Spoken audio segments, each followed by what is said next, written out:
Programme news watch میں ناظرین ایک بار پھر آپ کو خوش آمدید کہتے ہیں۔ گزشتہ روز حکومت کی جانب سے وفاقی وزیر پانی اور بجلی راجہ پرویز اشرف اور وزیر اعظم یوسف رضا گیلانی کی جانب سے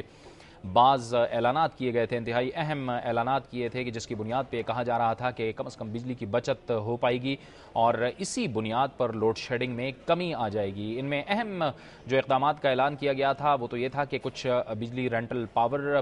پروجیکٹ سے حاصل کی جائے گی، اس کے ساتھ ساتھ کراچی کو جو KESC کو جو بجلی کی فراہمی تھی اس میں بھی 350 میگا واٹ کی کمی کی گئی، اور اس کے ساتھ ساتھ یہ بھی اعلان کیا گیا کہ رات 8 بجے سے 8 بجے تک ہی مارکیٹس کھلی رہیں گی۔ آج لاہور میں کیا صورتحال رہی، اس بارے میں ہم مزید جانیں گے دنیا نیوز کے نمائندے زاہد عابد سے۔ زاہد، کیا صورتحال ہے اب جبکہ 8 بجنے والے ہیں اور تقریباً 30-40 منٹ ہی باقی رہ گئے ہیں؟ کیا صورتحال ہے اس وقت لاہور میں؟ کیا آپ کو لگ رہا ہے کہ مارکیٹس بند ہو جائیں گی 8 بجے تک؟ جی جاوید، یہ قومی توانائی کانفرنس کے بعد جو اعلان کیا گیا اس پر ابھی تک جو لاہور کے تاجر ہیں وہ تو متفق نظر نہیں آتے۔ ان کی طرف سے موقف اختیار کیا جا رہا ہے کہ اس وقت چونکہ گرمیوں کا موسم ہے اور عام طور پر لوگ مغرب یا اس کے قریب گھروں سے نکلتے ہیں اور شاپنگ کرتے ہیں، جس کی وجہ سے 8 بجے کسی صورت بھی دکانیں بند کرنا ان کے لیے مناسب نہیں ہے۔ تاہم ان کی طرف سے یہ پیشکش ضرور کی گئی کہ 9 بجے وہ مارکیٹیں بند کرنے کو تیار ہیں۔ اب DC حکام سے ہماری بات ہوئی ہے تو ان کا کہنا ہے کہ انہوں نے اس سلسلے میں خصوصی ٹیمیں تشکیل دے دی ہیں جو کہ ٹھیک 8 بجے مارکیٹوں میں نکلیں گی، اور جو مارکیٹیں بھی کھلی ہوں گی، دکانیں کھلی ہوں گی، ان کے خلاف قانون کے مطابق کارروائی ہوگی۔ تاہم تاجر تنظیمیں جو ہیں وہ اس سلسلے میں کوئی لچک دکھانے کو ابھی تک تیار نہیں ہے، وہ کہ آج وزیر اعلیٰ پنجاب اور وفاقی وزیر پانی اور بجلی راجہ پرویز اشرف میں بھی دوبارہ بات چیت ہوئی ہے لاہور میں، اور اس وقت بھی جاری ہے، اور ابھی تھوڑی دیر بعد وزیر اعلیٰ بریفنگ بھی دینے والے ہیں۔ لیکن اس وقت تک جو صورتحال ہے اس میں یہ نظر نہیں آتا کہ یہ آپریشن کامیاب ہو سکے گا یا 8 بجے یہ مارکیٹیں بند کرانے میں کامیاب ہو سکیں گے، بلکہ ہو سکتا ہے کہ کوئی ناخوشگوار واقعہ بھی پیش آ سکتا ہے اس تناؤ کی صورت میں۔ اور یہ اس سلسلے میں ایک بات بتاتا چلوں کہ جب بھی پبلک ہالیڈے یا سنڈے کی چھٹی کے دن لوڈ شیڈنگ کے حوالے سے بات ہوتی تھی تو ان لوگوں کا موقف ہوتا تھا کہ یہ لوڈ شیڈنگ اس لیے کم نہیں ہو سکتی کہ صرف 200 میگا واٹ بجلی کی بچت ہوتی ہے چھٹی والے دن۔ تو اب یہ کس طرح کہتے ہیں کہ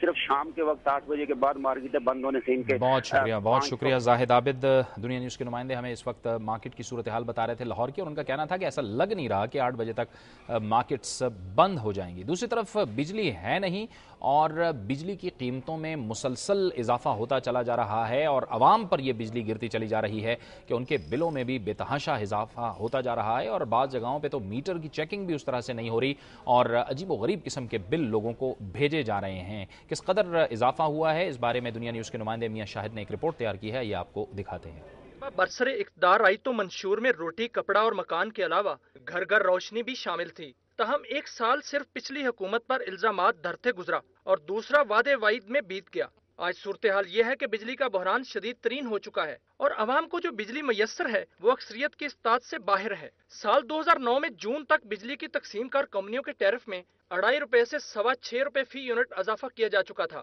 نئے مالی سال 2009-2010 کے آغاز یعنی 1 جولائی 2009 کو بجلی کی قیمتوں میں 10% مزید اضافہ کر کے پورے مالی سال میں قوم کو مزید بوجھ برداشت کرنے کی وعید سنائی گئی، جس کے 4 ماہ بعد 1 اکتوبر کو بجلی کے نرخوں میں 6% فی یونٹ اضافہ کر دیا گیا۔ دوسری جانب ایک آرڈیننس کے ذریعے الیکٹرک پاور ایکٹ 1997 میں ترمیم کی گئی اور نیپرا کو فیول ایڈجسٹمنٹ اور پاور پرچیز ایڈجسٹمنٹ براہ راست صارفین پر منتقل کرنے کی اجازت دے دی گئی۔ 31 دسمبر 2009 تک لوڈ شیڈنگ کے خاتمے کا وعدہ تو پورا نہ کیا گیا، مگر اگلے ہی روز 1 جنوری کو بجلی 12% مہنگی کر کے عوام کو 9:30 کے آغاز میں ہی حکومتی ارادوں سے آگاہ کر دیا گیا۔ 2 ماہ بعد بجلی کی تقسیم کار کمپنیوں کے نرخوں میں 1 روپے 2 پیسے فی یونٹ کے حساب سے پھر اضافہ کیا گیا۔ اس کے ساتھ ہی 50 پیسے فی یونٹ بڑھا دیے گئے۔ حکومت IMF، ورلڈ بینک اور ایشین ڈیولپمنٹ بینک کی شرائط پر سبسڈی ختم کرنے کی شنید بھی سنا چکی ہے۔ صارفین گزشتہ 2 سالوں میں بجلی کی قیمتوں پر 100% اضافی بوجھ برداشت کر رہے ہیں۔ ملک کی تاریخ میں پہلی مرتبہ نرخوں میں یہ اضافہ ان صارفین پر بھی لاگو کیا جا رہا ہے۔ رپورٹ آپ دیکھ رہے تھے کہ مسلسل بجلی کی قیمتوں میں اضافہ ہو رہا ہے، اور بجلی نہ ہونے سے لوڈ شیڈنگ کی وجہ سے جہاں